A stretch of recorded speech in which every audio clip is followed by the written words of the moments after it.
Fajar Muhammad Aziz, Budi Nurihsian, Hamzah Muhammad Lutfi, Nia Fitriana Fortuna, Reksa Akmal Fajar, Regina Almaida, Mahesa Miladia Rahma, Lisda Diana. Assalamualaikum warahmatullahi wabarakatuh. Saya Hamzah Lutfi, perwakilan dari kelompok 2. Di sini kami akan membahas satu materi yang berjudul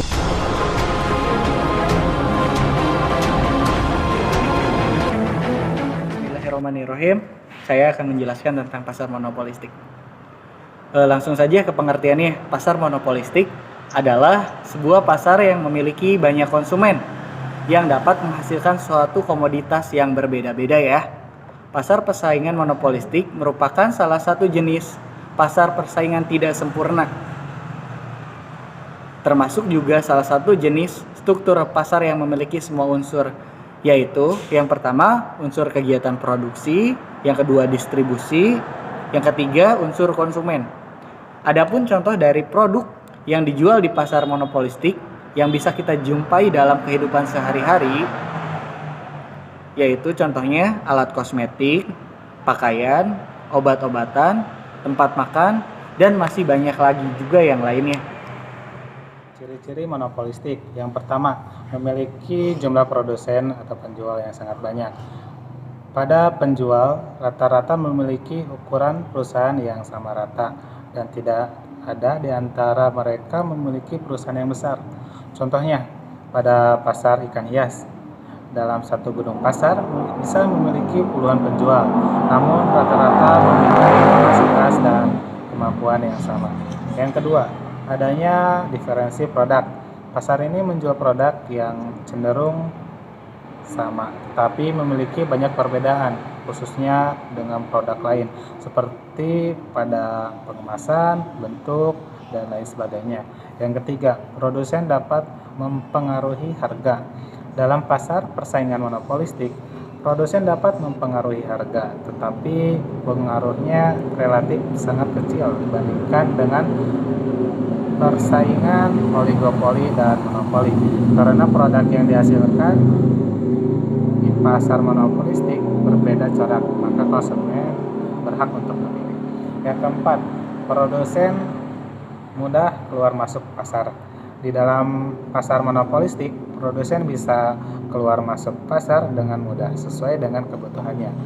Di saat produsen masih sedikit, biasanya akan membuat keuntungan yang relatif tinggi, tetapi produsen yang banyak, keuntungannya akan menjadi relatif berkurang.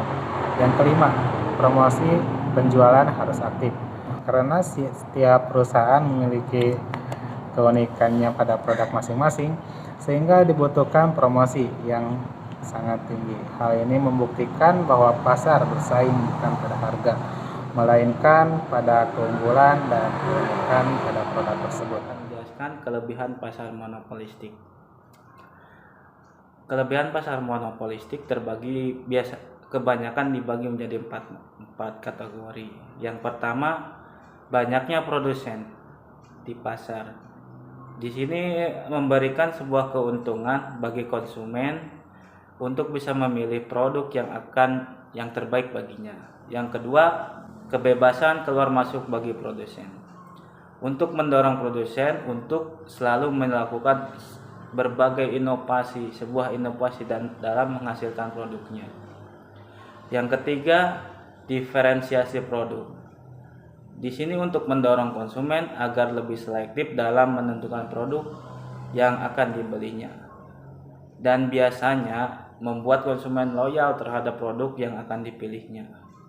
Yang keempat adalah pasar ini relatif mudah dijumpai oleh konsumen.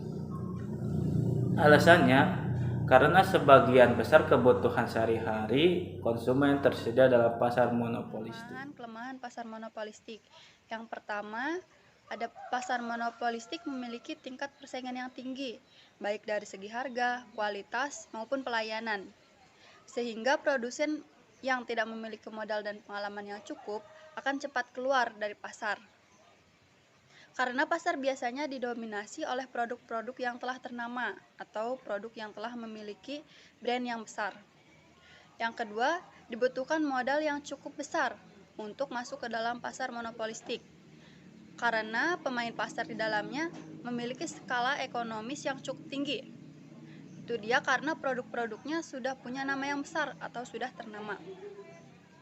Dan yang terakhir, yaitu pasar ini mendorong produsen untuk selalu berinovasi, sehingga akan meningkatkan biaya produksi yang akan berimbas pada harga produk yang harus dibayar oleh konsumen.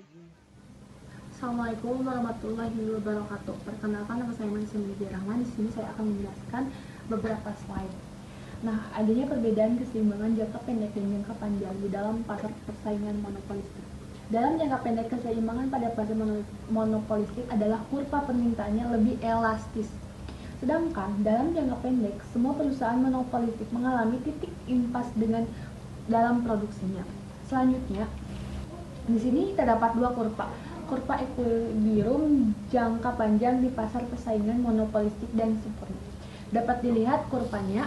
Nah, kesimpulan dari kurva tersebut yaitu jangka pendek adalah konstruksi dari marginal cost yang dimulai dari titik baku usaha, sehingga perusahaan ini mendapatkan 15 laba. Kondisi keseimbangan tercapai ketika produsen memperoleh laba maksimum sebesar bidangnya yang diarsil. Syarat untuk memperoleh laba maksimum produsen adalah menghasilkan output ketika MR sama dengan MC. MC berkorelasi positif di titik A dan harga PO dan jumlah output 0.